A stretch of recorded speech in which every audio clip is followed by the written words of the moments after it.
Hello, everyone, and welcome to episode 161 of the AYCH podcast. I'll be your host today, Patrick. And joining me today are my three colossal co-hosts. Gigantor Jonathan. Gamera, turtle spinning in space, Colt. Whale Wenzel.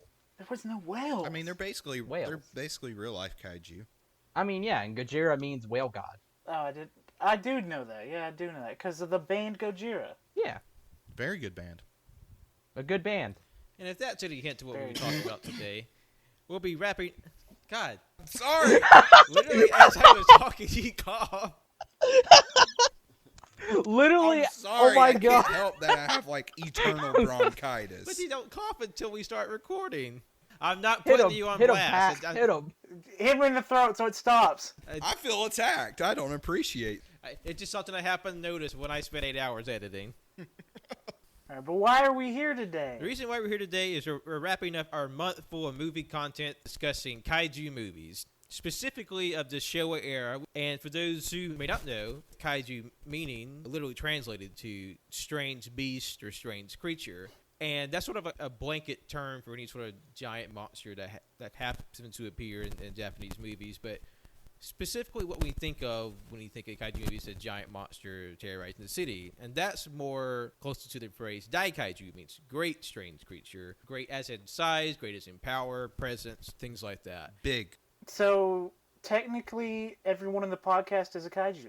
Strange creatures. Yes. Some stranger than others. Yeah, Wenzel's fucking weird. He's fucking weirdo.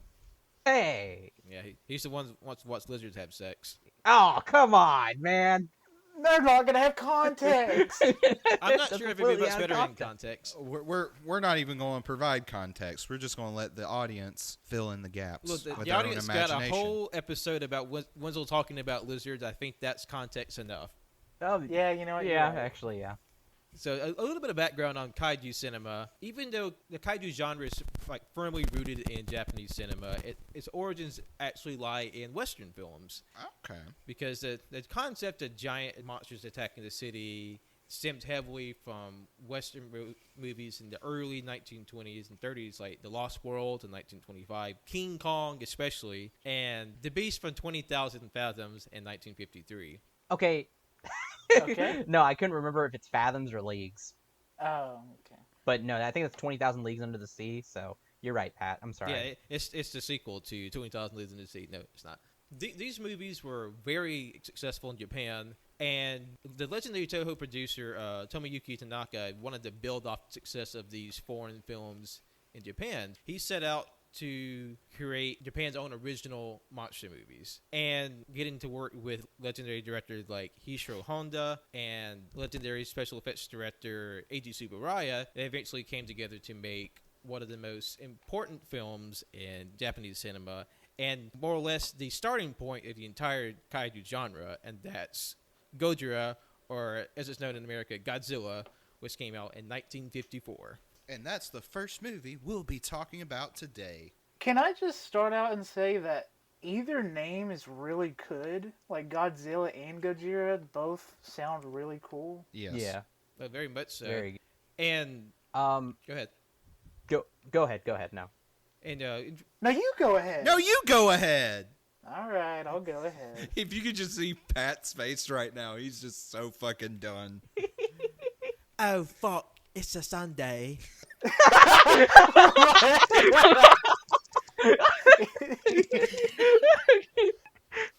He right though. So, Godzilla 1954. Let's go. So, in case you're wondering what the name Godzilla means, it comes from two words. The English word gorilla and Kujira. Kujira is a Japanese word for whale. They take the go and the Kujira, they combine together. And Godzilla is actually the name they chose for the Western release of the film. And now, despite popular opinion, it was actually chosen purposely by Toho's International Distribution Division. So that is also a Japanese invention. So both names are genuine. I should say, Yeah. I don't know if it's available, but we all watched the Japanese version, right? Of the Godzilla? Yes. Yes. Yes. Okay. Yeah, 100%. Make sure, because for those who don't know, there is an American version. I would not ever recommend it. Ever. Well, what's so bad about it? Well, okay, there's a guy. He does really good video essays. This is to anybody. We mentioned him before on the podcast. Cody has because he's the one that introduced us. His name is Captain Christian on YouTube. Um, if you want really Good good shit. videos, go check him out. He did a really good video on Godzilla, and the reason why the American version is so bad is because it was censored heavily, and they added in an American actor, of course, Raymond Burr, monotonous fuck, really boring, and Oh, let me guess real quick. And the bombings of Hiroshima and Nagasaki never happened. America's the greatest. Go Cubs. okay, you're pretty much on point because if you don't know, Gojira was made as commentary on the terrible bombings of Japan, and this was also it was made actually in a time when they were still recovering and America still occupied Japan and censored a lot of Japanese media. So the fact that this thing could even get out was a miracle, and Yeah, because it was literally just 9 years after the and bombings. Yeah. and whenever they added an American for something that is purely an experience that's purely Japanese, because the bombings were in Japan done to Japanese people, so Yeah. throwing in an American Yeah. describing Japanese these events, and it just completely ruins the experience and the message. And another thing too is that there's a scene in there. I don't know if anybody remembers it, but there's a really good scene where there's no music playing and it's just the crackling of fire as a building's burning, and a woman is holding her Yeah. children, saying they're gonna join their father. Okay, Yes. That was a tough scene. that was a fuck, tough yeah. scene. But I was about to ask if they had edited a lot of those more horrific yes, bits that were scene in the movie. American version, what they did was they played the music so you couldn't even hear her, you could barely hear her voice, and they didn't add subtitles, so you didn't know what she was saying. Completely just What's completely What's That- so ruining that's it. weird fucked. about it is they're not really saying anything bad about America, or they're only condemning the fact that bombs went off, these huge H bombs that killed thousands of people. I just don't understand why they would defend it or try to cover up that in the U.S. release. Well, because at that time, when it came to, because that was a very dark scene, and especially for the 1950s, a lot of stuff was censored, not only from Japanese media but also in American. A lot of movies were censored that were made by American directors and studios and stuff. So and then also having a film about people suffering at the hands of some radioactive monster is is also kind of because they didn't want people knew about the bombings, but the thing is that they didn't want too much compassion. They didn't want people to really and truly understand the horror. Something that was interesting that Captain Christian talks about in his video essay, and I'm pulling a lot from him because he did a really good fucking job, is that if you notice that Godzilla doesn't have scales like normal lizard, he has this weird kind of skin that's supposed to replicate keloid scarring from a victim Yeah. of the bombs. And I literally when you pointed that out, I was like, yeah, that totally that totally fits it. See, when you were saying that, I was like, oh shit, yeah. I didn't realize that until you started to say that. That's crazy. Yeah, it's pretty fucking spot on. And my mom, she has from my mom is not Japanese, she's Filipino, but she from injuries and stuff she has keloid scarring. I know what it looks like, and the skin on Godzilla looks exactly like that. It's crazy, you know?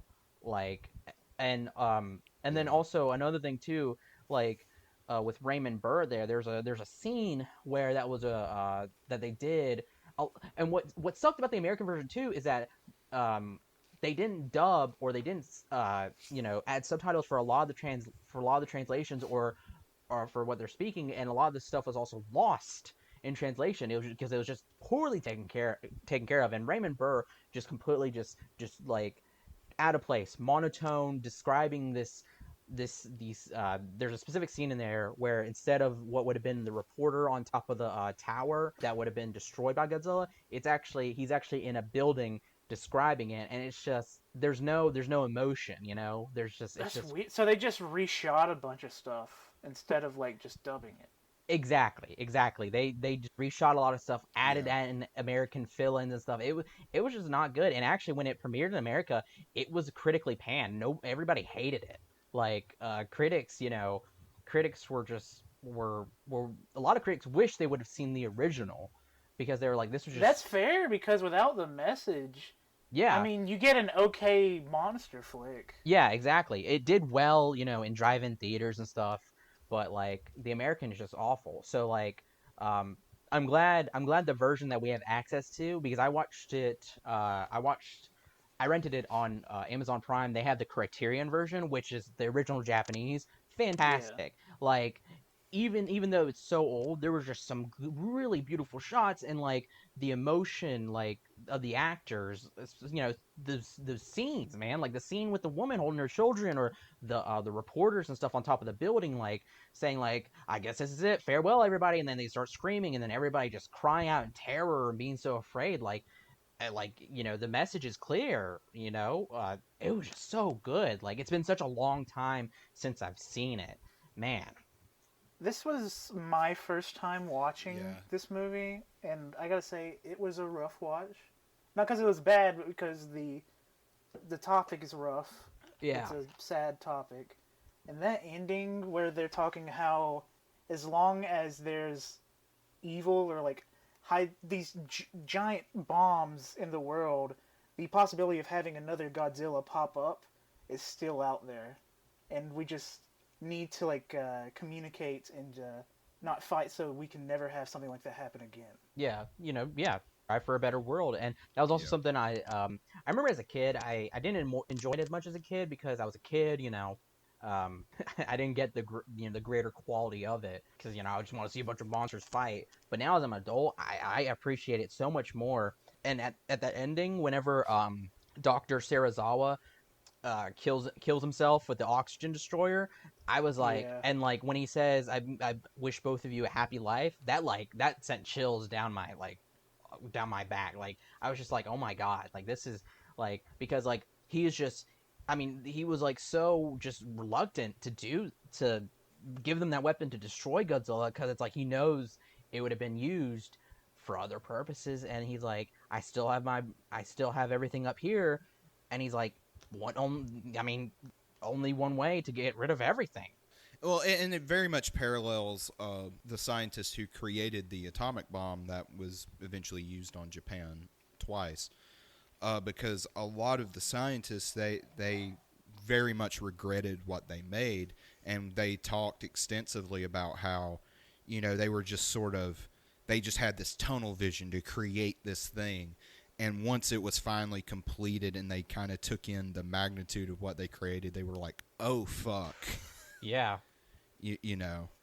They've literally, like, changed the course of history. And I think that's one of the things that makes the ending to this movie so poignant is Serizawa, sort of killing himself, because with him being basically or metaphorical scientist in this case, he knows as long as he exists, this is just going to continue.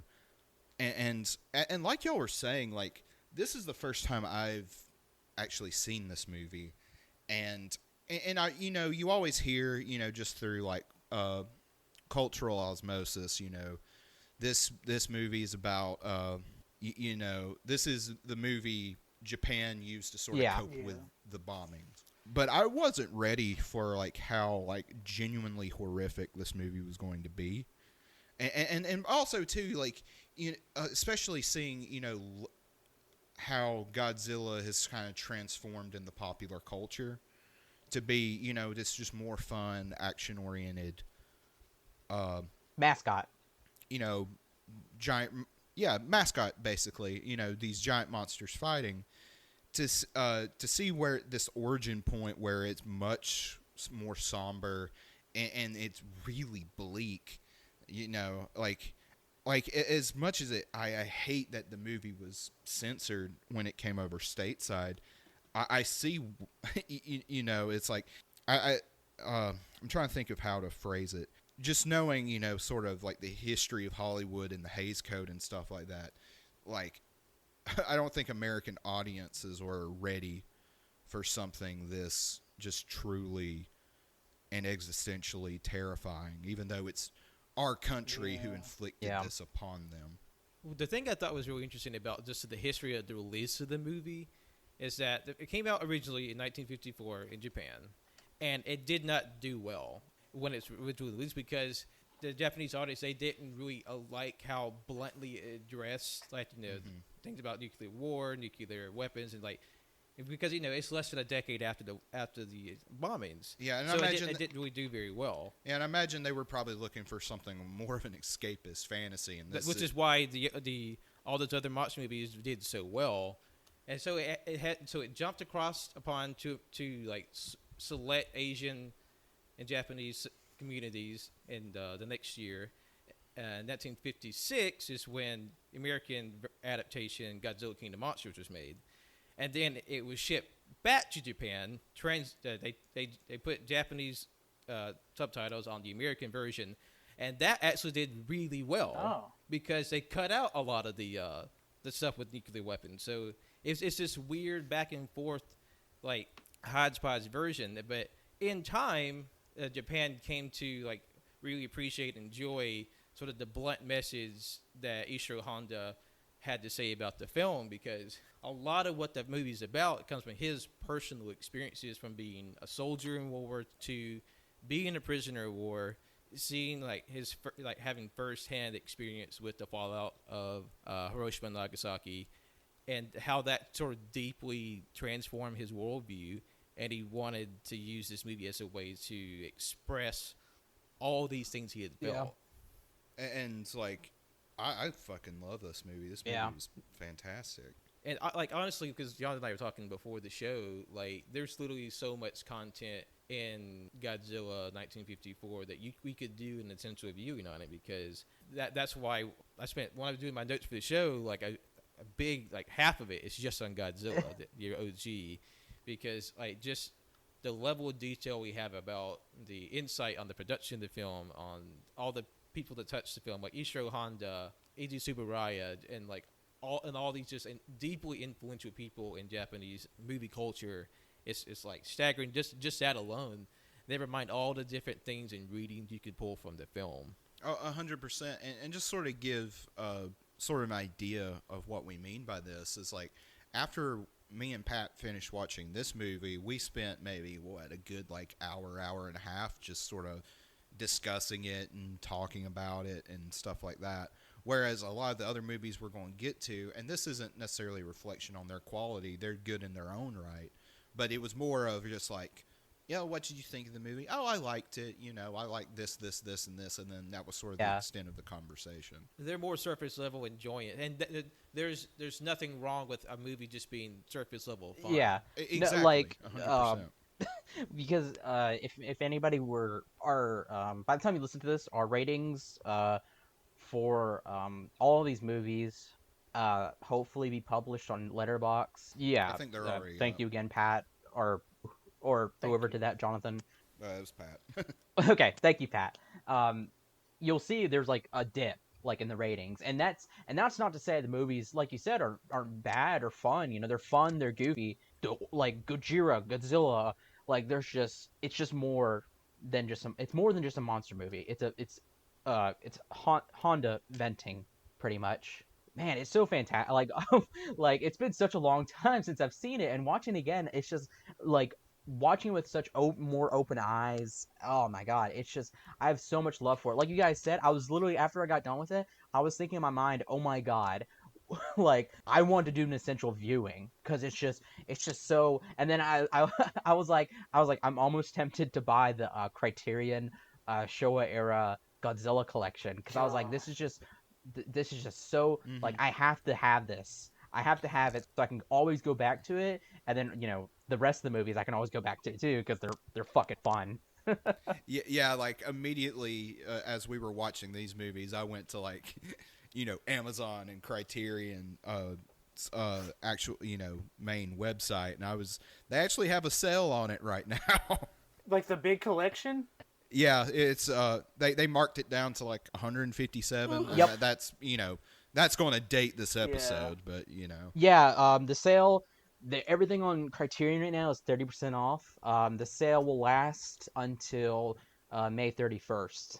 If you have the budget to get the Godzilla and Criterion Collection, I would strongly suggest that because one, it's really hard to find kaiju movies like readily available on streaming. It's very painfully hard.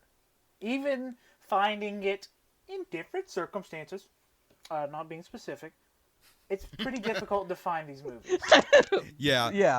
Yeah. And like a majority of these films, we had to watch. Me and Pat had to watch the English dub. Yeah, Oh, yeah, that was this thing too. Like I could only find English versions for some of these. For what I did is, and I'm kind of excited because I just went ahead and did the 14-day free trial for Criterion Channel. That's how I watched the 3 Godzilla movies. Oh, okay. Oh, fun. Yeah, and then I used in that certain circumstance I watched the other movie that Colt sent in chat in a certain circumstance, and then we actually had the last movie that's not part of this group or whatever. We actually had it on DVD, and I watched it Hell on yeah. there. Yeah. Like, because speaking of how hard it is to find these, like if you go on Amazon right now to even get like Blu-ray copies of some of these movies, the price hike is ridiculous because they're so hard to find. And like the reason why I had to use streaming services is because I forgot our VHS rewinder broke. Oh, so shit. our VHS tapes, we haven't rewound them in forever. And last time I watched them, that was it. I put it back in. I didn't rewind it. So like the movies that I needed to watch were not rewound. So that's why I had to go to Just put streaming. your fingers in the hole and just start twisting. You just rewind it manually, Wenzel. Pat, that was a thought. But getting back to just the original Godzilla film, one thing I was sort of struck with is, and I don't want to separate it too much from its cultural context, but just there's also this prescient element to the movie where you really, especially in the wake of like global pandemic and things like that, and our government's inability to sort of handle a crisis on this scale, it really is reflective of what's going on now. Not even just with like Corona, but with also climate change and stuff like that. It's amazing that the movie is 66 years old, and we're still finding ways how it relates so seamlessly to what our own sort of troubles and issues, because there are very big moments in the film where the failure or ineptitude of like governing bodies leads to bigger consequences to tragedy, which is what the whole movie is about, is tragedy and consequence, because Godzilla is as much a weapon as he is a victim of the weapon. And like he's an innocent animal who's sort of lashing out in pain and frustration, but like it's because it's just reverberating effects of the misuse and negligence of like extremely powerful weapons and science. And it just sort of shows like everything that we do has repercussions and consequences, even in peaceful times, especially so in times of war and conflict, because something Jonathan and I realized, like watching maybe like the poor fishing town, they're the first ones hit by Godzilla's rampage, and just like in times of conflict, it's usually the poor people with little resources, they're the first ones to be victimized, and it's not until it hits like a more established and affluent part of society that people start to take notice. And there's, like I said, there's so much deeper. This movie deserves to be talked about. What today's episode is, it's just an overview of the kaiju genre. Just it's like some of the more important and fun movies that we wanted to talk about, and we definitely will dive into select ones on a deeper level at another date, so don't worry about that. Yeah. Well, and I know, like, right now we're talking a lot about sort of more thematic and conceptual aspects of the film, but even like on just like a technical or mechanical level, the movie is really good. Yeah, like this yeah. is not just for this Godzilla movie, but all of these movies, the amount of details that goes into these sets, these little miniature sets that they use, they're absolutely beautiful. And I found myself thinking, that looks awesome. I want to make stuff like that. That stuff's cool. I really enjoy tiny things of normal big things. I had that same child wonderment. I was like, how'd they do that? But it's like 100%. Like I was just like, there were a lot of like techniques that are probably like, super, mundane now. But even now, I'm just like, wow, that's impressive that with the limited amount of resources they had at the time, they were able to create this movie. And yeah, like you can definitely see the cracks, the cracks in it every now and then. Like especially like a lot of the miniature sets definitely feel tiny, but at the same time, it's just it adds to this sort of I don't know. It's still very effective. Like, well, to me, one of the most striking scenes in the film is when Godzilla is toward the end of his rampage in Tokyo, and he's just sort of standing in this darkened city, and literally the entire horizon line is in just sweeping flames, and he's just sort of standing there and looming over the city, and that's such a chilling shot. Yeah, Never mind all the little sequences in the city to see, like people evacuating, people being killed, the relief workers trying to help, and of course that extremely gut-wrenching scene of the mother and her children like resigning themselves to death. Yeah, and then there's another scene. I think it's probably a little bit after that where this girl is like screaming, over her parents' corpse and stuff. It's like like I was like there's this sort of like, and I'm not like exaggerating at all. There was like this very visceral reaction where it's like, ooh, that's real. And so you can see why there was such a sort of backlash against the movie when it first came out, because all these things that were like very nakedly reflecting what happened at the destruction of Japan, and of course people weren't going to take too comfortably to that because they lived through it, and it's still so fresh in their minds afterwards. That's why this sort of, some say a neutered version of the movie was more palatable because it was able to distance themselves from the tragedy that's still very real. Well, and also too, we also have to think of the time this movie came out, which was the 50s, which I can't really speak too much about Japanese cinema history, but I know over here, like before the Hays Code, which was implemented in like, I want to say the 30s. I could be wrong, but what is that? It was basically before that, movies could basically show whatever.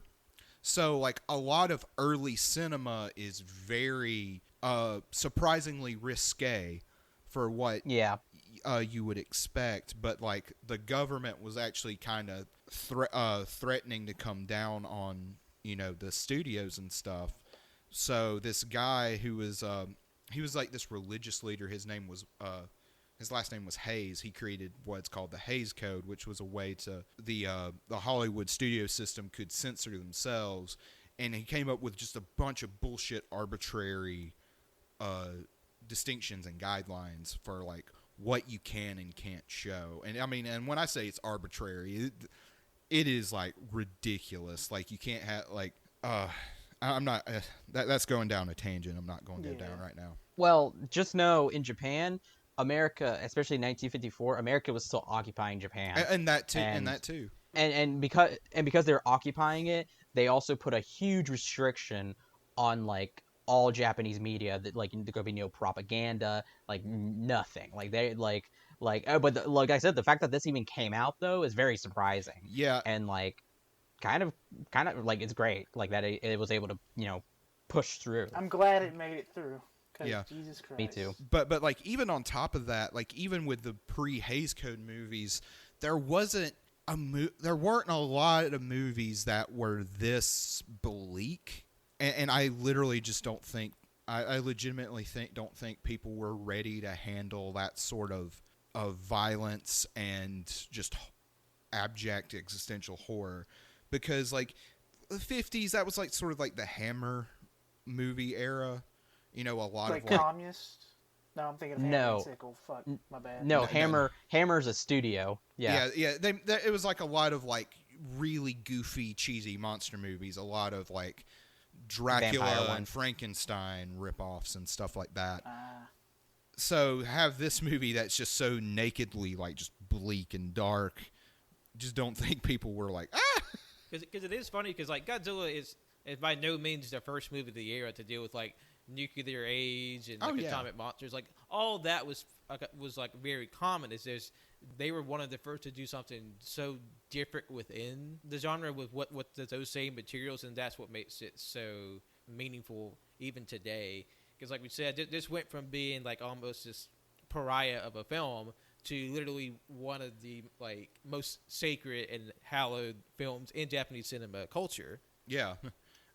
I mean, there's like this sort of pantheon of movies where like if you criticize them, it's like, why the fuck are you criticizing this movie? Are you an asshole? You know, and Godzilla has definitely, you know, cemented itself in that pantheon of film. I want to say anybody who doesn't like the original Godzilla, they hate everything.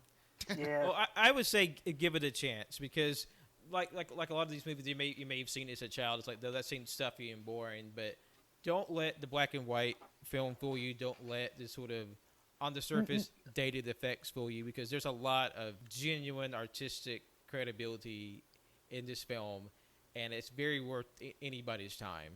100%. I will no. If a child doesn't like it, I can get that, because as a child I thought it was boring. As an adult, my eyes were glued to the fucking screen. I could not stop. I think I never paused it or anything. Like I was dead set on watching it. I loved it, and like I'm also gonna say, if you don't like it, you probably supported Japanese internment. Gonna say that. Wow, That's definitely a reach. way to just like slam your dick on the table, Wenzel. Hey, And just calling it how I see it. I will. another thing. I've wanted to say this just because it's a thing. It's not about Godzilla. It's more so old movies in general. The audio in old movies is god awful, and it's not different in this movie either. Because every time they scream, it is the worst sound I've ever heard. Ooh, Oh my you're God, right. Because it's like popping and crackling and just like being really loud and grating. And they scream almost the whole movie. Fucking baby. Like, like to me, that's what I love about it, is just sort of the antiquated quality of it. I mean, I'm the same way. Like, I enjoy sort of seeing the warts and crackles of it, because that to me gives it its charm, because it shows how far we've come. Oh, 100. Like, even though this is more than half a century old, like, it's, even though it's still relatively simple in terms of special effects, it's still staggering what they're able to do, and like how it's still impactful all this time later. Yeah, exactly. So like that's part of the charm for me when you see sort of the cracks. But I will say, as dated as some of the effects are in this film, I mean, they definitely hold it a lot better than some of the effects in the other films we'll talk about. Yeah. Oh, I don't know about that. They're all pretty fun. I was going to Oh, say, yeah. I've enjoyed all the special effects in all these movies. It's just the audio in the original Godzilla is bad. I hate it. Yeah. Well, Aw. like I get where you're coming from, but to me that's just part of the charm. I just sort of love like the old audio and how like people talked back in like the old like black and white movies from like the 50s and before. Because that's something we were talking about too. Like, it's not just limited to like the Japanese film. It's just sort of the era. Like, it's just, I really like seeing a snapshot of like the 50s and sort of like the turns of dress and the turn of phrase and the architecture. Like, I mean, like, because you saw the people in the film, like they're all pretty snappily dressed. And shout out to that one lady in the government meeting who's like speaking truth to power about letting Godzilla be like known to the public. She had her little hat on, like she was laying down the law. Yeah, she was getting it. and before we move on from this movie, one more element I want to sort of highlight is the fucking music in this movie. Yes. Like there's just sort of this like very tense thematic motif that's played throughout a lot of like the very action heavy bits. Mwah! It's so good. Perfect. Akira Ifukube's the composer for the film, and his sweet, just sort of general musical motif is like not only iconic across East and West, but just he's one of the greatest cinematic composers to ever live, and like his body of work is just, it speaks for himself. Like that the Godzilla's theme is you get both the deep bassy portions of it, then you get like the dun dun dun dun dun dun. Dun, dun, dun, Yeah. dun, dun, dun. The high energy portion. That's like, Man. I loved it because every time his suite would start, like I just get amped up. Yeah. Me too. It's not me just too. the OG movie that it gets me hyped. It's in all the Godzilla movies. Oh, I've yeah. seen. Every time I hear that theme, I get really excited. Man, yeah, like that was, even as a kid, like every time I heard it, I was like, bump it up. No, like literally, my dad would literally turn it up. Like we would just get so pumped. It's so freaking Such a good. bop. Man. So like we said, this in the episode in itself is an overview of kaiju movies, and like this is just our overview of Godzilla. Because trust me, there's plenty more to be said. I have a lot more notes, but just Godzilla, the original 1954 version, deserves its own time and place to be discussed. So we'll put a pin in this for now and go on to our next film. Yeah, so which expect is an essential Mothra versus Godzilla from 1964, which is 10 years after the original and is actually the fourth film in the Showa Godzilla series. Also, one thing, do not confuse it with the 90s Godzilla versus Mothra, because I remember hearing about that confused a lot of people. Yeah. There's a reason why it's yeah. called Mothra versus Godzilla and Godzilla versus Mothra. They're different movies. Yeah, Oh, yeah. but for like someone that's not big into these Godzilla movies, I would have just mixed those around thinking, oh, they're the same thing. Yeah, But I I can heard understand about that. it from like a Godzilla YouTuber, so that's why I knew that Oh. you had two different versions. Oh man, what a nerd. You watch booktubers, shut up. Oh, What's wrong with BookTube, you fuck? He just called Yeah. me a nerd for watching Godzilla YouTube. I mean, to be honest, I'd watch it too. Godzilla, but fuck you, nerd. All right. Mothra versus Godzilla, like I said, it's the fourth installment in this series, and it centers around the appearance of a giant mysterious egg in the middle of the sea, and how the schemes of two greedy businessmen lead to dangerous escalating situation. Man, what? Like, I had fun with this as a kid. I had fun with this as an adult.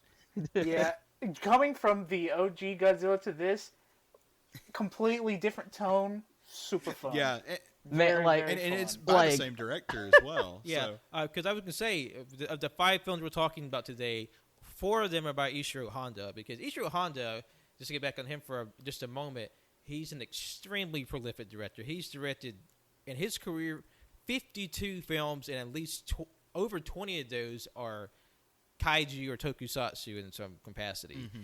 And Wow. he directed a good portion of the 15 films in the Showa era. And of just the Godzilla film, because Mothra had her own standalone movie in 1961. And so they seeing how well Godzilla versus King Kong did, was sort of like the integration of more and different monsters. They decided to have a crossover between Godzilla and Mothra. And this, it started with Godzilla versus King Kong, a more directed attention to make it more accessible to a wider audience, family-friendly, child-friendly. And that comes across in Mothra vs. Godzilla. Not to say there aren't moments of sort of like more mature, darker content. It's just there's a gradual decision to make things more accessible and more lighthearted. And that's not necessarily to the detriment of the film, because a lot of people who are hardcore kaiju fans, they use Mothra vs. Godzilla as a entry point for people who are trying to get into Godzilla, into the kaiju genre, because I feel like it has enough of what the general person would know as Godzilla or kaiju within the film, but also still having some meat on its bones and sort of like a compelling story. But it's just generally like a fun movie. Yeah, and just just sort of the difference in tone.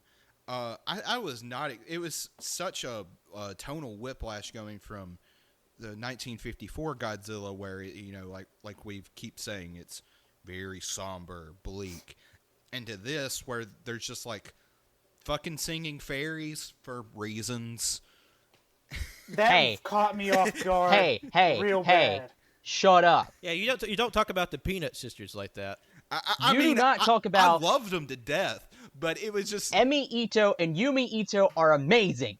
they are amazing, but it was just sort of like going from this more grounded story to like, we're gonna have this shit now, and you're gonna like it, and I'm just like, yes sir, I'm gonna like it. It only made me want to watch all the movies from the OG Godzilla to that point, because if it's anything like this, I need to see these things. Just know. I need to see Mothra real bad. I love Mothra. Just know when you get to like when you start getting into like 90s and like 2000 Godzilla, stuff gets like fucking just even more crazy, man. Like, ooh, I'm super excited for that, because I've heard good stuff about like Godzilla 2000, the Japanese one. Like, originally I was just gonna throw it in there. I originally was gonna have us watch just cause it's just so freaking fun. Godzilla Final Wars. I've actually Godzilla seen parts of that movie, and I just remember like seeing it as a kid, just being like, "This is fucking crazy." I remember me and my dad made a whole day of watching it, and I remember we were both absolutely losing our freaking minds. Like, when I think about it, I still lose my freaking mind. But no, it's funny because you guys talk about how much of a change it is to see the fairy twins. Like, and honestly, I can't say anything because I'm just like, because I've seen the movies, so I'm just I'm used to them. I just know them, and my dad would always sing the Mothra song because Mothra. Oh, it's so good. It's so good. Like, oh my god, like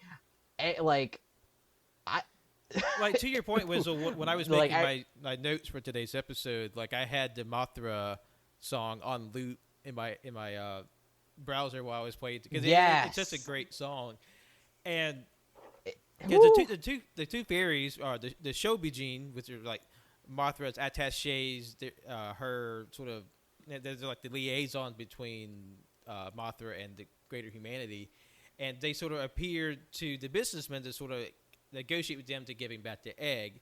And I will say it was funny, since Johnson hadn't seen this before. You see, like, the two businessmen are like talking, ha ha ha, our evil scheme. And you just see these two tiny women scamper across the shelf, and Johnson's like, is this egg making them trip balls or something? Because what is up with these tiny women? because like up to that point, and it's a pretty significant chunk into the movie, like probably about 15 minutes or so, and it's pretty, minus the giant fucking egg, it's like, all right, this is pretty grounded, and then these just fucking little women show up, and they're just like, woohoo! I'm just like, yes, okay, we're here. And all they're doing is saying, give me back our egg. We want the egg. It's so freaking funny. I love it. And they keep like disappearing and stuff. God. So I was just thinking, like, are they like just tripping balls right now? Like, is this egg causing them to trip balls? But no. No, it's twin fairies, and I completely forgot how fucking hot they are. I was waiting. Oh my for god! It. God damn it! I knew it was coming. I know. No, like I was like, oh my god, they are so pretty. Like, they're so beautiful, and I just want to protect them from everything. But because the two actresses, they're called the Peanut Sisters because that was their name, because they were singers in Japan, because they were real life twins. And how, if you notice in the film, this is almost unnatural harmony and resonance they were able to make when they were singing, but that was genuine. They didn't alter their voices in any way. That's cool. Oh my god, that's why I love them so much. They're such beautiful singers. I remember when we still used floppy disk, my dad had like pirated or something. He I can't remember how, but he had the Mothra song on a floppy disk, and we'd play it all the time because we just loved it so much. Oh man, like ugh, such a good song. So, like, ooh, I love them. They're fantastic. Emi Ito and Yumi Ito, the best. And just get into the meat of the film. Do we have the evil tycoons? They take the egg. They're sort of using this as sort of the grand attraction for their new theme park. And Shoba Jr. trying to get their human allies to convince them to get the eggs, but just through the course of it, the negotiations start to break down, and they retreat back to the Infant Island, which is sort of where the egg came from, and it's sort of also been the victim of like nuclear testing, because that's why Mothra and the natives there initially refused to help society, or because they're the victims of atomic testing. Because after the egg is moved, Godzilla pops up on the beach. Like it's funny because he almost comes out of nowhere, because it feels more like a sequel to Mothra. And again, Godzilla is just like, I'm here, bitch. Yeah, he's just chilling underground. He's just, I'm up. What's good?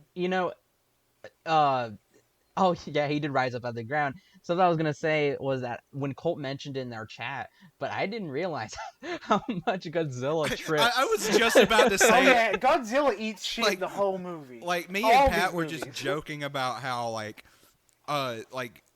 Godzilla is just like, I'm sorry guys, this is a misunderstanding. Oh, and it's just like crashing and Yeah. tripping into shit. It's it's like legitimately like slapstick gold. No, whenever the Mothra, whenever they go to talk to Mothra on the island, I was literally just doing a bit where I was like, I wonder if Mothra is just like screaming at them like, I need my egg. And the twins are like, she'll be fine, Mothra never truly dies, and she's like, I need my egg. Please, give me my egg. She's like, I'm about to die, I need my egg. One thing about Godzilla tripping and eating shit everywhere is that I like to think that he's not actually violent or evil. He's just clumsy. He's just Yeah, accidentally that's doing what I was things. trying to say. Like he's just kind of bumbling his way through, and he's like, I'm sorry guys, I'm sorry. And when the Mothra twins are born, because spoiler, Mothra dies, and the egg opens up, and it's actually two Mothra larvae. Whenever they leave, I'm just like, in my mind, I'm just like, here we go, we going. Are you talking about like at the credits, or not credits, but the end scene? Yeah. That's very fun. Just seeing there they go. Off into the They just sunset. remind me. I remember as a kid, I always thought of them as like just a bunch of chocolate donuts stacked. You're Yeah. not wrong. Just going back a yeah. beat to when Mothra is finally convinced to take up the fight of humanity and fight against Godzilla. It's been so long since I've seen this movie. I forgot how big Mothra is in this movie, because she's, if not roughly the same size as Godzilla, arguably bigger, because she is enormous in this movie. And that's probably the biggest she gets, because every subsequent film, Godzilla gets bigger and she kind of gets smaller, but like they're kind of on the equal sort of size plane. And she gets Godzilla on the rope when she's just flapping her wings and blowing everything away. Oh yeah. Like, and just to say, this is 10 years after the OG Godzilla, and just the level of special effects and with terms of the modeling, the suit creation, the monster design, and execution, it's incredible what they do in this movie. Oh, 100%. And just sort of their transition to color was really good as well. Yeah, that was one thing. I do not care for black and white movies. I prefer color 10 times out of 10. And that transition from black and white to color was so nice, considering it takes place, or it was made in the 60s, and they had all these beautiful, vibrant colors that they're wearing. It's just so nice. You're such a baby. I'm sorry, my brain can only take in color because the internet's ruined it. And Johnson, It's to your just a point about 1-inch Godzilla- barrier. To your point about Godzilla being a clet, the bit where Godzilla falls into the castle, the suit actor Haruo Nakajima, he actually fell and hit the castle, and Yeah. when That's he did, good. it damaged Godzilla's suit. Like, it knocked out some teeth and dislocated the jaw. Oh, fuck. But Eiji Tsuburaya, when watching the footage back, he liked it so much because it felt realistic to the scene. They kept it in, and they didn't alter Godzilla's suit. So he's a little janky after that fact, because it seems like, Godzilla's falling and crashing through the city, and he bangs his head on this pagoda. And another unintentional moment that was kept in the film, when the military strikes and does this carpet bomb run on Godzilla, the suit's head catches on fire, and that wasn't planned, but they just kept it in the movie. Oh, fuck. Oh my god. They kicked the shit out of the guy in the suit. I hope he got some workers' comp. Something I never noticed, and I didn't notice until towards the end of the movie, was that there's a portion where you can actually see like red holes on Godzilla's neck for, you know, the person inside to see and stuff. I never noticed that literally until towards the end when he's fighting Mothra. Yeah, part of my research I did about OG Godzilla led me to learn about Haruo Nakajima, the primary suit actor for Godzilla, and just sort of what he did and had to go through in the Godzilla movies is fascinating, because Haruo Nakajima, he played Godzilla from the first movie up until 1972's Godzilla vs. Gigan. So he did the bulk of the series. Oh, fuck. And what's really cool is, like, wow. in order to get Godzilla's movements down, like, he went to zoos and studied animals for the movement. So if you notice, Godzilla keeps his arms close to his body with his hands facing inward. Like, that's from his sort of animalistic movements that he sort of devised for Godzilla. And the original Godzilla suit weighed over 200 pounds. And initially... Jesus. He only had 3 minutes of time to actually perform in the suit, because he would pass out from either overheating or just physical exhaustion. God. I imagine the Wow. suit's made out of like heavy rubber, and it stinks. Not like because of It's just sweat, rubber stinks. but because Yeah, of because chemicals.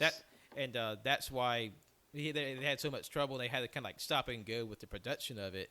But, you know, the funny thing is, despite how just physically exhausting it was for him to be Godzilla, he relished the role and definitely loved his time as Godzilla. Even though he got, like, you know, he would pass out in suit and people wouldn't know sometimes, or he would just get these Fucking hell. full body blisters from just working in the suit all day. He still I hope he got loved paid doing well. it because he just enjoyed the role so much. I mean, pay me to smash a little tiny city. I'll do it. I'll do it. Oh yeah. That sounds It's a like dream, a fucking actually. blast. Yeah, no, I was literally thinking that when I was watching it. I was like, this is like the funnest job ever, most likely. You know, except for the passing out and stuff. and wearing a 200-pound suit. Yeah, that's not the fun part. On the bright side, I bet he was probably fucking jacked by the time he retired the role. Well, good news is they were able to make lighter, more maneuverable suit, because even in the first movie, they made a lighter suit for Nakajima to work with, because, you know, the first one was just so heavy and like so dangerous to his health. Yeah. So they were able to make improvements, of course, over the last 10 years. So it is Nakajima that's in this movie as well, and he will be for several movies to come. Well, speaking of other movies, we'll go to the sequel to Mothra vs. Godzilla, which is Ghidorah, the Three-Headed Monster, which came out later that year, 1964. Oh, shit. Yeah, and it's like a direct sequel. Yes, it's a direct sequel. It's the fifth film in the Showa series, and it all starts when a strange meteor strikes the Earth while a foreign dignitary is on her way to Japan. And the connection between these two events erupts into the biggest monster movie battle yet. Like I said with the last movie, there's been a deliberate change to make it more accessible and family friendly, and that really comes through in this one, because this is a big turning point in the series, because this is their first movie where Godzilla is played heroically, because he's always been the villain or the monster antagonistic in all the other movies. Well, and like one thing we didn't talk about in Mothra versus Godzilla, I mean he is like basically, not counting the businessman, the primary antagonist, and I mean Mothra kicks his ass, which I was really surprised, because you know you just think of Godzilla being sort of the main mascot for this franchise. It's like I'd expect him to be, you know, conquer whatever foe he fought every time, but no. Modern day Godzilla, though, he will eat them. Yeah. Literally. Because like you probably have to argue for the series to continue. You can't have your main character being the losing end for too many more movies. So it's just a very deliberate change to make him a hero, just sort of have propagate the series further. And also, this is the first movie to introduce sci-fi elements into the mix, because this is where you first have contact with extraterrestrial plot elements like aliens, with the Venusians or the Martians in the English dub, and ultimately introduces one of the most iconic foes in Godzilla's, I guess, rogues gallery, and that's King Ghidorah. And King Ghidorah is fucking lit. Yeah, he looks really, really cool. Like, I don't really know how I feel, like, looking at his design and then seeing him in the newest Godzilla movie. It just feels like it's not the same monster, but it is. But visually, it just doesn't feel the same. It's kind of scary. Yeah. That was Both very are scary. good, though. Both monster designs are really good. SMH. And Easily speaking of monster design, Eiji Tsuburaya like really showed his sort of creative prowess with this movie, because the only direction he had for the design of Ghidorah was just what was written in the script, which is simply is it has 3 heads, 2 tails, and a voice like a bell, and he made what we know as Ghidorah, which is this giant, deific golden monster. Yeah, that's impressive. That I always thought his screech or whatever was iconic, and like hearing it like just threw me back in time. Yeah, Man. he's like Ghidorah's cry is very well known, and one of my favorite cries of the Godzilla series. And interestingly enough, Ghidorah wasn't originally golden when he was made. He was actually black with blue, white, and red wings. You can go out and find like these early prototype Ghidorah, because it's literally the whole suit's made. It just has a different color scheme. Also, contrary to popular belief, he's not blue in that old photo. He's black, but just due to the lighting, he appears blue. Okay. But it really is just totally different version of Ghidorah, because it's a very striking image, this giant golden monster. I always enjoyed like, because when you think of dragons, you think of fire, but something I've noticed in certain depictions of dragons is they'll shoot like lightning instead of fire, and I always thought that was neat. The only other dragon I can think of that did that was actually the dragon in God of War. It shoots Which lightning could be out of its mouth. inspired of King Ghidorah. Possibly. I think a lot of depictions or like records of dragons was that like whatever they spewed out of their mouth was like thunderous or maybe lightning oriented or something like that. But I always I don't know. I just always enjoyed the King Ghidorah, his power. Rodan though, when I saw him, I was like, I completely forgot how silly he kind of looks. Yeah, he looks really, really silly. But I was just like, hey, like, there's a chicken. When you hear the name like Rodan, you think of like some like pretty, big like scary monster, and yeah, he's just kind of like a flying chicken. But I will say the movie the movie that introduces him is actually pretty goddamn terrifying, and so is Mothra. Because the reason why Rodan looks so different in this one, because Rodan's solo movie came out in 1956, and so much time had passed between that movie and this one. His original suit was too deteriorated to reuse, so they just had to make a new Rodan. So he does look kind of silly when you compare him to the OG version. He has like a more pronounced beak, and pointy his horns, and he has a big long rubber neck, just like kind of flapping. So he looks a little dorky, but like that's part of the charm, I think, with the movie. And I will say this movie is very fun. It's definitely not as cohesive as a plot as the other films, which isn't bad per se. It's just it's definitely more skewed on like this is kind of silly fun. Yeah, this was the first one of these movies that we watched where it felt like the movie was a vehicle to get to the fight versus Yeah. like OG Godzilla and then Mothra versus Godzilla, where they felt like the natural climax to that story. Like this felt like more of they kind of wrote it backwards, where it's like, But the okay, plot was secondary. yeah, it's like, okay, we got this awesome fight. How do we get to it? That's sort fair. of thing. Yeah. So you had the whole thing about this foreign princess who's possessed by a Venusian or Martian entity, the prophetess. It's Venusian. So warning everyone about the monsters that are coming, but it's just kind of really herky-jerky how like there's an assassin plot who are just like inept at their job. Like they can't hit, like they literally have a hotel room right across from the gang in the movie, and they're just shooting and they can't hit the broadside of a barn. Yeah. And for some reason too, after they leave, they don't even finish their assassination. They literally just leave the princess there. Like, okay. Just throw her in the fireplace. They'll probably forget to check it. Yeah. And I don't know about y'all, but this was the first movie we had to watch the English dub for. Yeah. And surprisingly, Yeah. it wasn't terrible. I No, it watched wasn't bad at Criterion. all.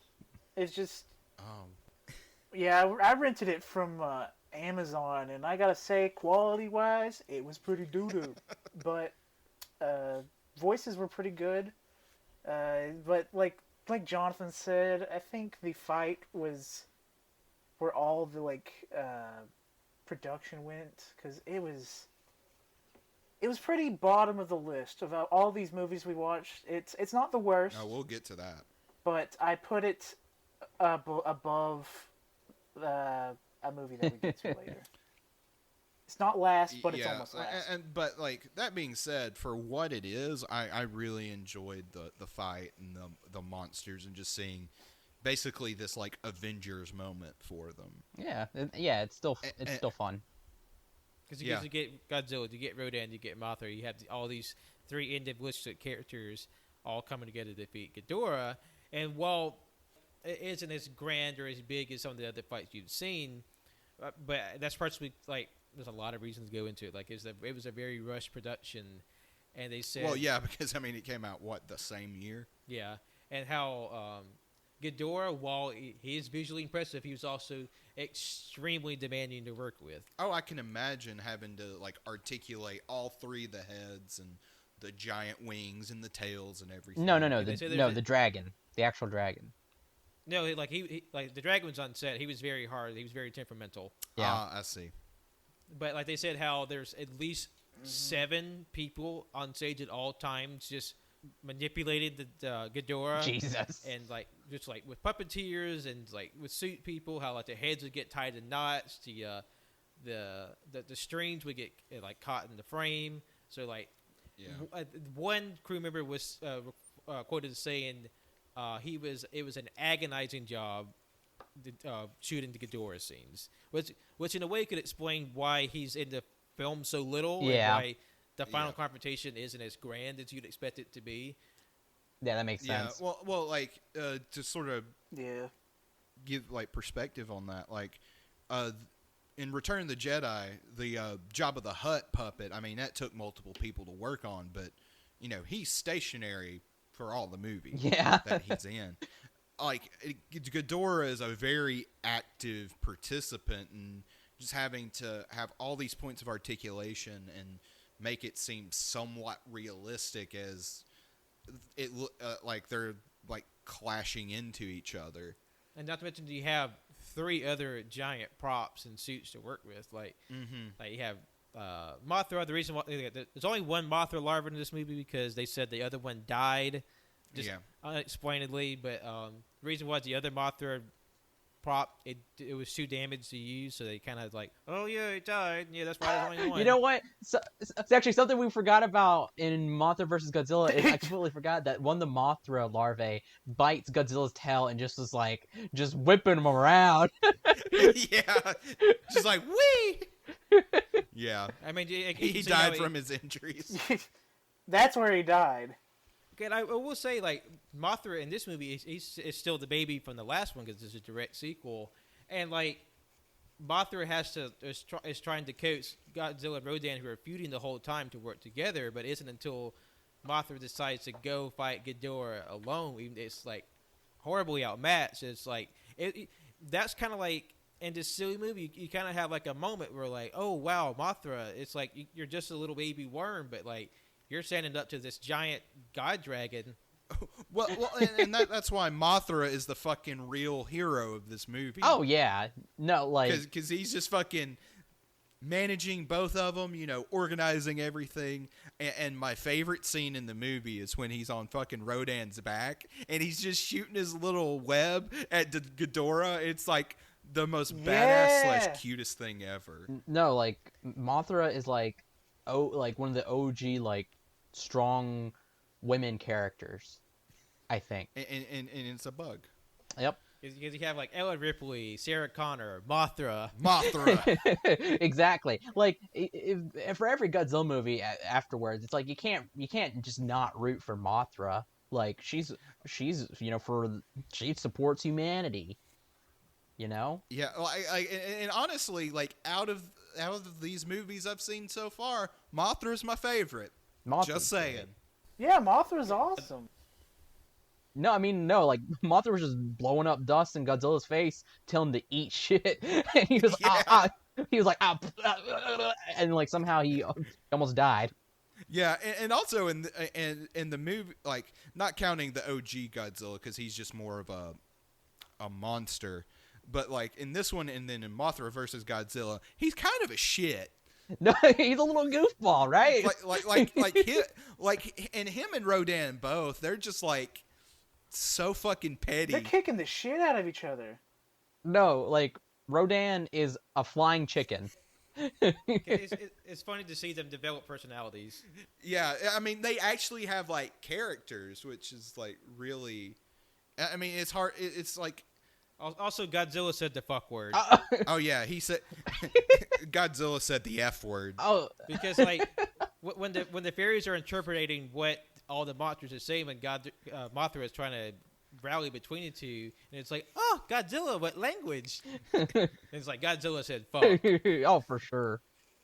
But, Mothra isn't excused from that either. Yeah, I'd say Mothra said some bad stuff. Yeah, no, we know the twins left out a lot of stuff when they're translating. Oh, yeah. Yeah, they're very, they kind of cherry pick what to translate. They like, Mothra has, like, a reputation. Like, I kind of feel like the Shobijin are like the handlers, and, like, baby Mothra doesn't know how to be proper Mothra yet, so it's just like, listen here, you shitheads, and just like... Yeah, no, literally, Mothra, like, as a little baby, looks up at King Ghidorah, she's like, fuck. Because Mothra gets the shit beat out of her for a second when Ghidorah shooting her lightning, everyone is just flying, blowing Mothra in the air. Yeah. Oh my god. Which, like, just the amount we're talking about the monsters really shows, like, how little we actually care about the human characters. Because, like, I do. It's secondary to what's going on, and plus, like, there's so much like good comedy. Like we said, it's more family, more kid friendly. Like, there's a bit where Ghidorah is shooting his lightning and he hits Godzilla in the dick. Yeah, and then he hits him in the ass. That's something. I'm gonna go and say it. There's a lot of moments in the Godzilla movies where Godzilla gets hit in the dick, and it's annoying. You're getting annoyed that he keeps getting so... hit in the dick, or Godzilla's annoyed? Yes, I feel bad for him. Okay. Like, come on, man. You just can't do that. I think it's pretty funny. Oh yeah. It's like that one episode of Family Guy where they do like where they do a thing where they just start throwing bags of nickels at Peter's nut. Yeah, it's exactly like that. It's a compilation actually on Family Guy. It's really good. Okay. There's something I was gonna say. I liked how the guy, the only human character I've ever cared about, besides, the twins, is the one guy in Mothra vs. Godzilla who was just constantly eating eggs. Yes, he was a very good man. Yeah, what's the deal with that? He was just eating eggs, man. He's just eating eggs. It's very apropos to the plot where there's a giant egg they got to figure out what to do with. And he's just like, I'm eating my egg. And like, what a thing to pack for lunch. You just pull out this little very specific egg carrying device and just have 4 hard-boiled eggs for your lunch. It's like, that's a choice, man. That is a choice. I think, yeah, he totally has them in his pockets. And God, you know his breath stank like ass. Oh, yeah. Alrighty, are we ready to move on to the next one? The next film we'll be talking about is 1963's Matango, also directed by Ishiro Honda and special effects director Eiji Tsuburaya. Or Attack of the Mushroom People. Because this is streaming on Tubi for free, but it's the English dub and the English dub title Attack of the Mushroom People. And just going back to what we said earlier, Kaiju literally means strange beast or strange creature, and a lot of Kaiju sort of shows or sort of discussion, they'll talk about sort of these other monster movies that, while they not necessarily giant city-destroying beasts, they still fall into this category. Yeah, well, at the top of the show, you made the distinction between Kaiju and Daikaiju. Yes, and with the monsters in this film, the Matango, the Mushroom Men, are just more of a more human-sized Kaiju variety.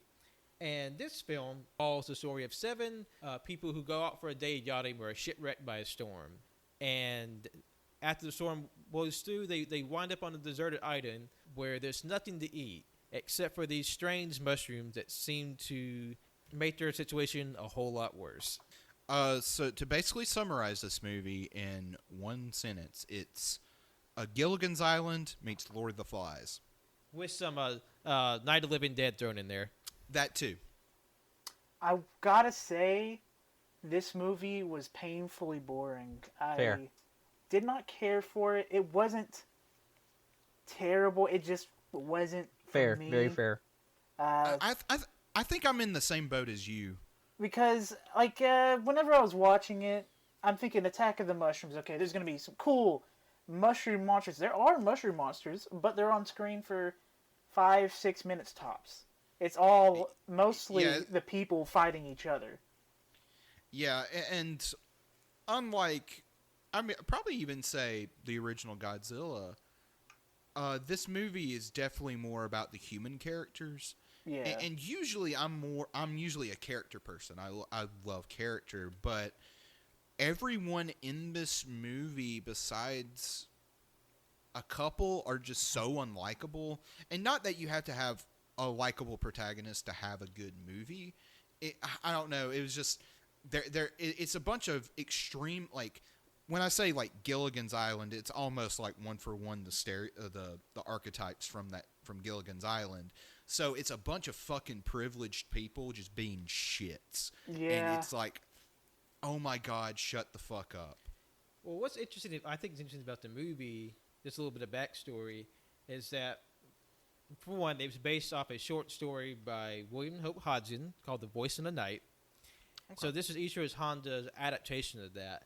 And as we noted, this is distinctly different from any of other Honda's film, because in one it's more human centric, and the monsters are sort of like secondary to what's going on. Like we said, it's very dependent on this like a darker, bleak tone and like deeply flawed characters. And what's interesting about it is this movie was actually almost banned in Japan due to how the monsters looked in the film, because in the film the characters come across this mushroom because they're so desperate for any sort of like food or water. Some give in and eat these mushrooms, but what they don't know is like there's a mutagenic property to it, that when they eat them they're slowly driven insane, and they slowly become these mushroom monsters. But there's a intermediate form between the humans and the full-blown mushroom people, where they have like these big, like grotesque, like warps and bumps on them. And the reason why it was almost banned is because the makeup of the film looked so eerily similar to the people who underwent like radiation poisoning from Hiroshima and Nagasaki. Yeah. That it felt like it was kind of pushing a line they shouldn't have crossed, because there are people who are like deeply affected by that, who saw like the remnants of humanity once exposed to intense nuclear radiation. So it was a little too close for comfort. It still came out, but it was definitely not without its controversy. And what's interesting, though, as sort of mixed as some of the panel is on the movie, Honda considered this like one of his best films. Oh. And in general, this is one of his most highly regarded films. And I could see that. This definitely is more serious. Definitely go like the original Godzilla, going for like a broader critique on humanity as a whole. But just like Colt said, it's just kind of boring. And once you know the premise of the story, you know almost beat for beat what this movie is going to be. Yeah, and that could just be, us coming from someone living in 2020, and we've had a deluge of these narratives, whether it be like zombie apocalypse narratives or like a Lord of the Flies type story, but it just seems painfully derivative. And like I said, I don't know how much of that is just me from the present looking back then, because it could have been like completely novel. I don't know. I was definitely kind of bored, but also like I wasn't like too like detached from it to not like pay attention to it. That was something that I was going to mention, but Pat already mentioned it, was that the people resembled victims of the bombings in Hiroshima and Nagasaki, and it's actually also considered one of his more darker films as well. Like, yeah, I mean, it's not like, and it's a different type of dark. Whereas like the OG Godzilla is more bleak. This is, I don't know how to describe it. I think the Godzilla is definitely more like abstract and existential horror, whereas this is very grounded and down to earth. You can sort of really like conceptualize, just people being fucking shitty.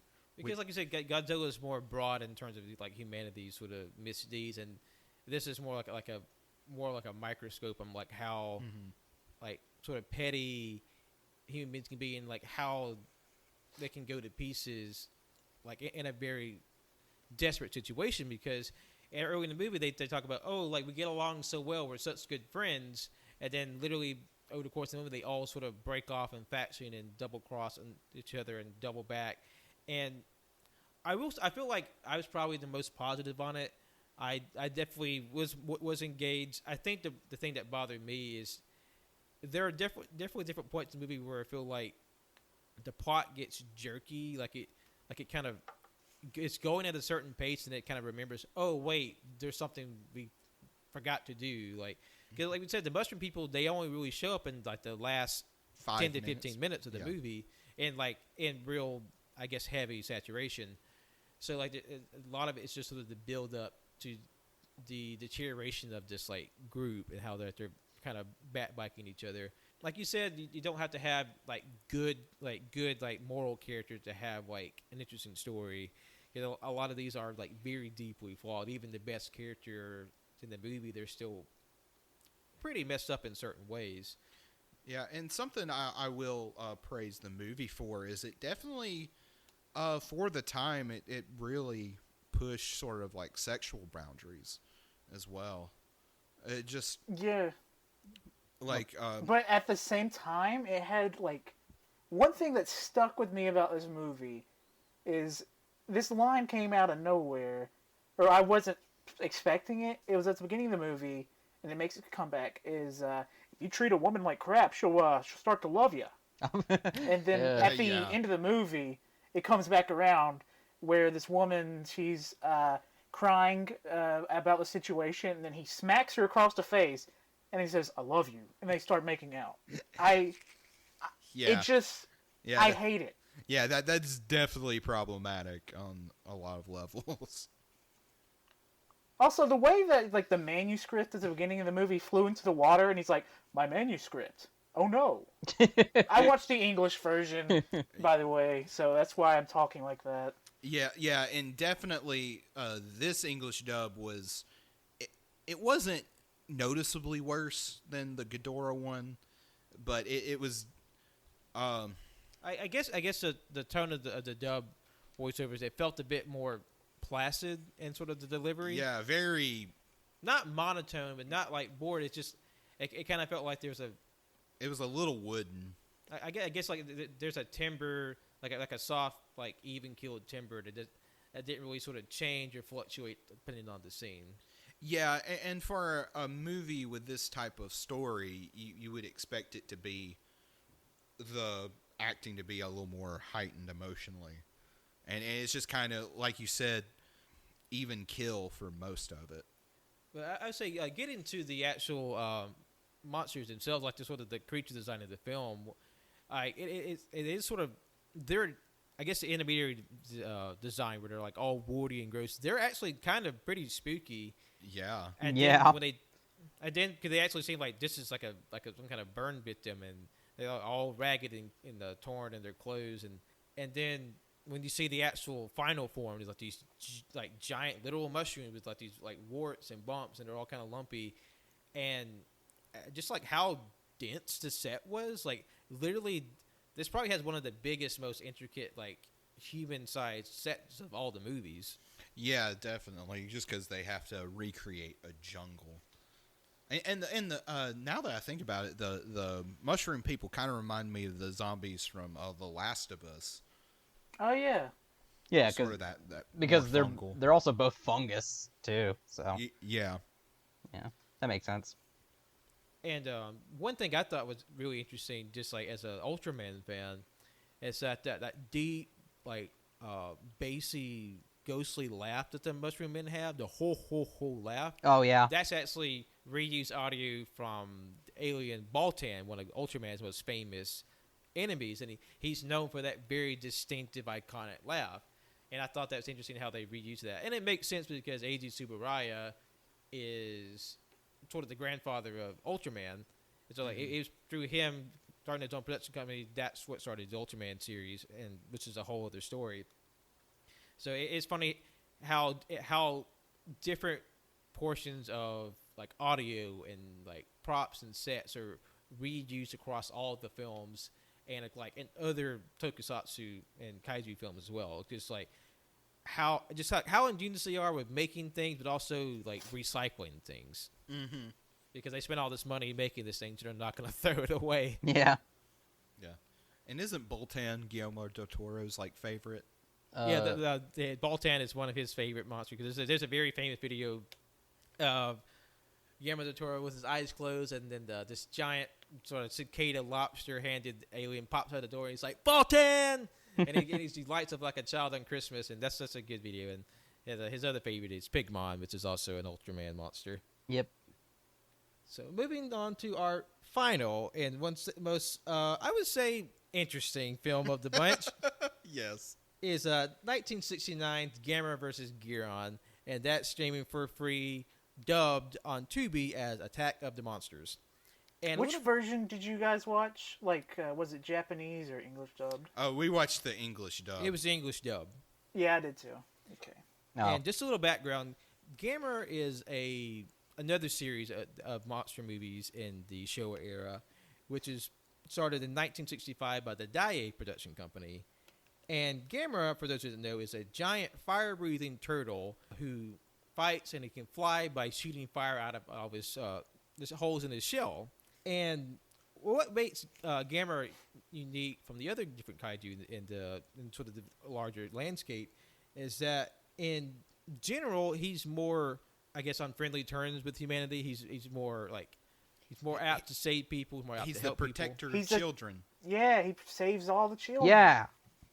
He's the friend of all children, which was his nickname, because starting with the second film, they made more and more efforts to make it more child-friendly and family-friendly, going even in a more extreme direction than even the Godzilla films did, because with this film, which is the fifth in the series, was just like they tried their hardest to make it more appealing to children by having children being the direct protagonists of the film. And the plot of this film is kicked off when three children notice a UFO land in the clearing, and the two of the children board the UFO, which takes them off to an alien world, prompting Gamera to fly into space to rescue the two boys. Fucking idiots. Oh my god, yeah. And then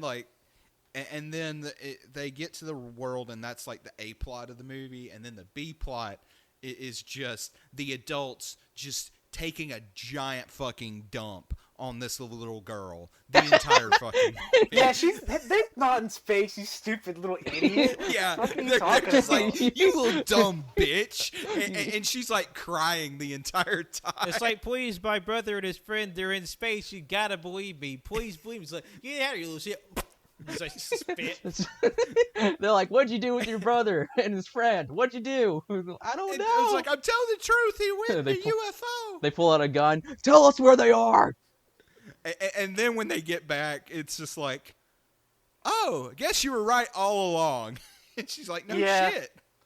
Man. Like, I don't understand why they didn't think that's totally possible, considering giant creatures exist and a giant turtle that protects children. Cole, that's wacko. That has, like, that's rocket wacko boosters? idiot shit. Doesn't make any sense. Why would a spaceship come from space and land on Earth? Idiot. Think about it. One thing I gotta say about Gamera is the flight of him, like, kind of trying to catch the spaceship in space. I thought it was pretty funny because he's like, "Stop! Just turn around! What the fuck are you guys doing?" Oh man, I don't know about Pat or anybody else, but man, like, seeing this, I didn't realize, like, it's such a different class, or like different it's a different no, beast. it's not a different beast. I mean, it is a different beast because it's Gamera, but like the craftsmanship of everything is just so different from Godzilla. It's a drop in quality. It's a very noticeable difference in sort of budget and skill in terms of to making the movie, but that, like we said, it's not without its charm. It's just, if you go from like any of the Godzilla movies, even sort of the more rushed and lower budget ones, it still looks significantly different opposed to any of the Gamera films, and it's really just sort of funny, just like how I guess basically without a better word, saying low budget it is, but they're still able to do some fairly interesting things with their monster design, like Gamera's eyes, they move, they track, and they follow, and just like sheer amount of flames come out of Gamera's leg holes. Oh, for real. And when he gets into saucer mode, where he pulls his arms and legs in and spins his shell with fire shooting out of all the holes. God, I'm pretty sure they just put a firework in a turtle shell and they said, "Go." I mean, you're not wrong. And so the little boys get to the planet, and like even in the Japanese version, the two leads are a Japanese boy and a white boy, and sort of they're in, which I was so confused about. And that's how it is for surprisingly a lot of the films. The little boys that get to the planet, it's just like this futuristic planet on this sort of barren world, and they're greeted by these two alien women, Florabella and Barabella, the last two surviving members of this race of aliens on the planet. So, but before they actually encountered them, they got to witness Guiron fight Gyaos, and that was a surprisingly brutal fight that they had. Yeah, yeah. That's a pretty intense fight that was largely cut from the American TV version, because all you get in the TV version is that Gyaos and Guiron have a fight. And we should, backing up, Guiron is the titular monster in the film, and Guiron is this frog lizard-like alien who has a knife for a head. Yeah, which is badass. Like literally a butcher's knife. And Gyaos shoots his razor sharp laser beam at Guiron. Guiron reflects it back, cuts off his leg with real blood dripping out. Yeah, I was like, I legitimately screamed because I was not ready for that. And then you see Gyaos fly away, and then Guiron's like, "You're not going anywhere, bitch." He jumps in the air, cuts off his wing, so Gyaos just hits the ground, and then Guiron proceeds to chop him up while laughing sadistically. Like, literally cuts off his head, and the head bounces across the floor. I remember as a kid when I watched that, I was traumatized. I was like, I can imagine. I could not believe my freaking eyes, because Godzilla, like, until you like when you get into the later parts of Godzilla, it gets pretty brutal. But like the Godzilla films I was used to, and then seeing this, I was just like, I remember I was just amazed. I couldn't believe it. I couldn't believe. Yeah, well, in this one, it's even more surprising because it's specifically geared more towards children. So it's like this is one of those things that just. Yeah, this is like one of those moments I imagine a lot of kids saw, and it just fucked them up. And it's just it's so fun. It's just so funny because like this is I think this is one of the things Gamera is known for, is like because like the Showa era, it was just Gamera was so violent, and I love it now because it was so different. But man, Because you see flashback, because like one thing that Gamera films always did, they always had like a flashback sequence of the other films, so to catch people back up or remind their younger viewers about what happened. To varying lengths of the film, mostly sort of the pad out the runtime, so the flashback in this one is short compared to the other ones. But you see where Gamera is fighting Gauss in the earlier films, where he gets hit by the laser beam, it cuts his arm, he's just like gushing blood, and in Gamera he gets quite a few licks in this film because, like, Guiron starts sawing through his shell and then, like, blue blood just gushing out. Yeah. And then the way he throws his little, like, knife blade shurikens. Yes. Pretty dang cool. I love that. But they were, like, making blood shoot everywhere. Because I'm surprised, Guiron has another ability. When he gets his sword caught in a rock, these two little pockets open up on the side of his head, and they shoot out with startling accuracy, real-world ninja-ass throwing stars, and the first one hits Gamera right underneath the eye, and then he gets stuck all in his body. Like, he gets whipped in this movie. Yeah. And like, me and Pat had a running joke throughout the movie that Gamera was just basically Morty. Like, oh, geez, I need to save these kids. And so, like, we would take turns being, like, Rick and Morty and just, like, berate fucking Gamera the entire movie. Fuck. It's like, shut the fuck up, Morty. Please no bully Like, Gamera. Actually, he's up there with Mothra for me right now, because I just enjoy his design. He's a turtle. I love turtles. Who doesn't like turtles? Dude. And just sort of the just fucking outlandishness of the design too. Like, this fucking bitch has like rocket boosters. Like, what the literal shit? Yeah, that was one of the things I loved about Gamera's lineup of creatures and stuff. They were just so like weird and different from Godzilla's, which Godzilla has his fair share, but like it was just I guess it was just so different. And also, I just like to think Gauss, when he was getting fucking chopped up, he was like, ah, fuck. He was just like, ah, fuck. Oh, fuck. Oh, no. Please, no. Oh, no. Oh, fuck Please Optimus. never have a family. And he's like, oh, fuck, no, Optimus, please. Optimus, no. Oh, fuck you. Oh, fuck, Optimus. But it's like, oh, Guiron, you dick. Oh, man. In the minute fucking Guiron just, like, shoots out, like, fucking shurikens, God, this was one of the movies me and Pat were just screaming the entire time. It just And you know, when I how went fucking into this, crazy it was. sorry, when I went into this, I was like, for a second, I was like, is this the one where he just chops up that fucking flying fucker? And that's literally what happens. I was like, oh my god!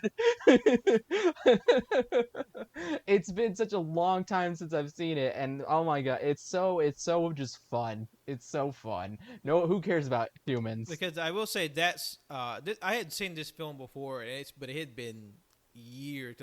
I literally found this on like a DVD and Dollar General for $1 randomly. Yeah. I was like, I'm watching this, and like it was just bonkers. Like, yeah, we me and Jonathan rated it kind of low, but don't mistake for a minute that we did enjoy the hell out of this movie. Like, 100. Like, it's not a good movie, but it's fun as hell. Like, there's a reason yeah. I hearted this movie even though I gave it like a 2 out of 5. Like it's clunky in all the best ways. Like it's silly. Nothing in this movie makes sense, but it's just a romp of a good time. Like it's so enjoyable, and what makes it kind of sad that this is really kind of the peak of the Gamera films in the Showa era. Like Gamera had a modest success because he was like one of the only series besides Godzilla of films. But like he just never could compare. Like he did well enough. What about future eras? Does he do good in like the 90s? I will say that is something we will just touch on perhaps future installments, because there was a time, however briefly, where Godzilla was eclipsed by Gamera, and that's in the Millennium Trilogy of Gamera films, which is held by some to be some of the best kaiju films ever made. Oh, fuck. And they're very much worth discussing. We will hopefully touch on that in time. Just sort of wrapping up with Gamera versus Guiron. It's a lot of fun. It's silly as shit. And one of the climaxes of the film is the final battle between Gamera and Guiron, where they're like swinging around and Guiron throws Gamera, but he's like, "Oh no, I'll fall." But then luckily there's this trapeze bar where he just grabs and starts flipping around. I was like, okay, we're doing this now. Before we finish our discussion of this movie, the American kid is dumb as shit, and the Japanese kid is mean as hell. Because like there's this one part in particular where the Japanese kid tells the American kid, he's like, "Hey, call out to the aliens," and the American kid was like, "Hey," and then immediately the Japanese kid is just like, "Fuck you! You know they don't speak our language. Why did you call out to them?" Oh my god! It's like, because you told him, you little shit. You know, and that's the thing too. Is like I can't blame. You know, he's so fucking stupid, because there's a part in there where they go in the ship and they're like, you know, they're pretending like they're driving the ship, and the Japanese kid is like, you know, start her up or press buttons or whatever, and the kid actually does it, and that's when the ship takes off. And then when they get there, he's like, the Japanese kid says something. He's like, "Why'd you do that?" And he's like, "'Cause you told me to." Like, oh my god, like somebody hit both of them or something. I don't know. Don't hit kids. I'm sorry. Well, a kid can hit a kid. Like, and besides, the American kid, he had a gun the whole time. Oh my god, Yeah. I screamed when that kid pulled out the fucking dart gun. I'm like, this kid fucking packing a Glock? What the fuck? Man, and the Japanese kid was just so mean to his sister. He said, like, you know, fuck you. Like, I don't like, remember that she part. was out there hipping your ass the whole time where you're fucking off in space. Yeah, and I felt so bad for that girl because she was just getting fucking shat on the entire fucking movie from either her brother or the adults. And the thing is, going back to this conversation, because I'm not fucking done, it's not the fact that they don't believe her that's the problem. It's just how, like, fucking ruthless they are. They're like, it's like, you know that's not true, you little fucking dumb cunt. Why are you lying? You should stop lying. Lying is bad. Lying's bad, you stupid bitch. And then the mother was just like, you need to stop being she's like, shut up or you won't go to a good school. Like, what's the correlation between this and going to a good school? And then on top of that, this kid is like 5 years old. Like, why is she having to worry about school? Like, really? It's like, this bitch ain't going to college anytime soon. And I know Japan, they take their studies very seriously. But at the same time, this bitch 5 years old. What the fuck? And it's like, I'm not going to be worried about college when there's, like, giant fuckers in space trying to blow up the Earth. Like, that's the least of my concern. Exactly. But Gamera, he's a protector of children. Gamera, he protects the children because literally no adult on Earth is listening to a goddamn thing they say. and the whole, like, protector of children thing, that was just one thing I was not prepared for. I just didn't understand that context because I was like, wait, how do these kids know who the fuck Gamera is? Is this, like, pre-established lore? And yeah, I guess it is. Because like all the Gamera movies, they were dubbed into English, so like there isn't a series of the American dubs out there. So it is part of a greater like mythos. So like I said, we came in on the fifth film, but you know, the fifth, like I said, the fifth film is arguably the strongest of the series. Oh, because it's the most has the most memorable monster. It has some of the zaniest antics in the film. Because like from what I've heard of other Gamera movies, they're very sort of like plotting, or the children are even more hard to bear. Yeah. In their personality. Yeah. So this is the best of a bad bunch, quote. Yeah. But and also the English dub for this one was actively terrible. Yeah, but I was enjoying it because it was so bad it was funny. Yeah, exactly. Gotta feel like it wouldn't be the same experience if you watched a more serious literal dub, because the movie's just so non-serious. Yeah. Although I will say, the dub for this film, the Sandy Frank dub, is known as one of the worst dubs ever committed of a foreign language film. Oh wow. Because like there's just a bunch, of course, just how wonky it is. You have like a painfully literal translation of the script, so the things they say doesn't match the context of what's happening. All the they say stars instead of planets, because the Japanese word for star is the same they use for planet. It's just how they use it, it's the context of it. Yeah. And there's an infamous exchange where someone says hello and someone else responds with thank you. Yeah. Fuck. Yeah. I noticed that, and I was like, wow, either this translation is bad, because like you said, there's just a lot of like weird non sequiturs that would make sense, would probably make sense in Japanese, but they translated it so literally that in English it just sounds like a non sequitur. Like there's different points in the movie where in the original version there's just like the monsters, the influences are causing urban chaos, but the literal translation they use is traffic accidents. Oh. Yeah. But so that makes no sense. And plus, I don't know. That's pretty spot on. And plus, one of the biggest thing is a lot of the voice actors for the Sandy Frank dub, they weren't actors. They're just people they gave the scripts to, and they took their first takes off of. Jesus. Oh, I love this movie. So like it's a big old mess, but God, is it fun? It is fun.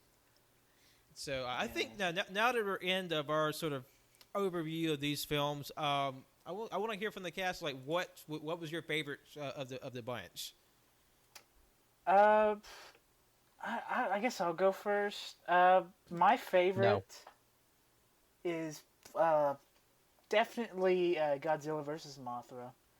No, Mothra versus Godzilla. God damn it! Sorry. I really, really enjoyed it. It was the first where you see these sisters. They're singing. Very nice. Also, Mothra's beautiful. Second goes to... Godzilla. OG Godzilla. Third, Gamera versus Guiron. And fourth being Ghidorah. And the last being Matango. I just didn't care for it. Yeah. Out of all of these, besides Matango, good. I just didn't like Matango. For me, number one, obviously, Godzilla, the OG Gojira. Number two is Mothra versus Godzilla. It's just so fucking fun. Number three, I think I would have to give it to Gamera versus Guiron, and then fourth is Ghidorah, and then fifth is Matango.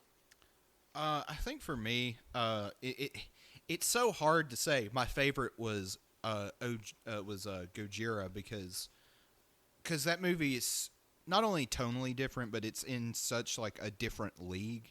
It's like how it doesn't feel right to compare them to the other movies. Yeah. But I'd probably say similar to y'all would be Mothra versus Godzilla. Gamera versus Guiron, just because of how fun it was. Yeah. King Ghidorah, and then Matango. But like, and I know I was kind of harsh on Matango, but like, I don't think it's a terrible movie. It was just there was I definitely wasn't into it as much as the other ones on the list. But if I were to rank them based on quality, it would be completely different. Like actual quality of film. Yeah, like not artistic so much merit. enjoyment. Yeah. So I think in terms of enjoyment, I'm in the same boat as everybody else. Godzilla OG is obviously the strongest film, the film with the most to say, the most history, and everything else falls into place. Then Mothra, Ghidorah, and Guiron are kind of tied in a certain respect, and then Matango. Not to dislike Matango. It's just so different, and it's such a different pace and different tone and everything else. So, and I would say all these films are worth watching. It's just you just have to pick and choose like what your personal vibe is with each of the films. They're all strong in different ways. Yeah, and definitely kind of go in with certain expectations depending on which one you watch. So these are all very worth your time, and I will say, like I said before, this is just a brief overview of the kaiju genre. There's still so many more films that we want to get to and talk about. So are we going to make this like a series, like an ongoing series? I'd love to. Yeah, this is too much fun not to continue it. Because I would definitely like even just doing like another episode on the later Showa era movies. I think would be really fun. Yeah, I'm excited to. I want to watch them all in order. I'm really excited for the '90s because that's where I hear that it gets, like Wenzel said earlier, it gets wacky and crazy, and I'm ready for that.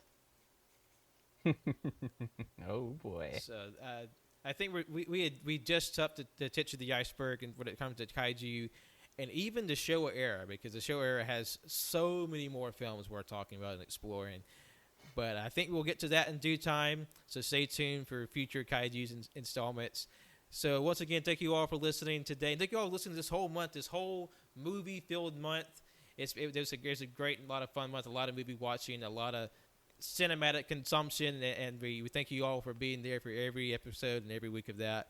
So once again, you can follow us on Twitter and Instagram at AYCH Podcast. You can follow us on Letterboxd and Facebook at AllYouCanHear. You can follow us on Twitch at twitch.tv/AllYouCanHear, on YouTube at AllYouCanHear, and you be sure to like, rate, review, and subscribe on all of our streaming services, and that includes SoundCloud, iTunes, Google Play, Google Podcasts, Overcast, and Spotify, and all our SSV characters. We're there as well, and it means a lot to us when you do that, when you listen, when you share. It really helps us out and really helps us to grow and just spread our banter around.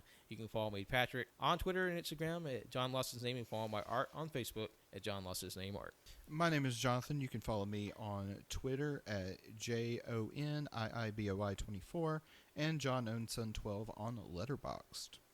My name's Colt. Follow me on Twitter at ColtD00. I've said it every single time. Please, stay home. Stay inside, chill, watch some Godzilla movies. Please give me back my egg. I just want to hang out with my friends again. I want to watch Godzilla movies with my friends. But I can't do it because people don't know how to stay home. That's all I gotta say. Well, thank you, Colt. And thank you, like Pat said, to everybody who's listened to this. This has been so fun. I can't wait to, do more of kaiju and more movies later. You can follow me on Twitter at Winsy Wilkie. You can follow my art Instagram at World of Winsy. Both of those accounts have a link tree, so you can go to my Letterboxd, my Goodreads.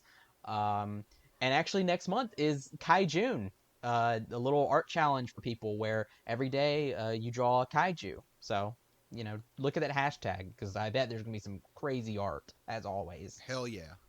Take care of yourselves. Be talking to you soon. Goodbye. Bye-bye. Bye.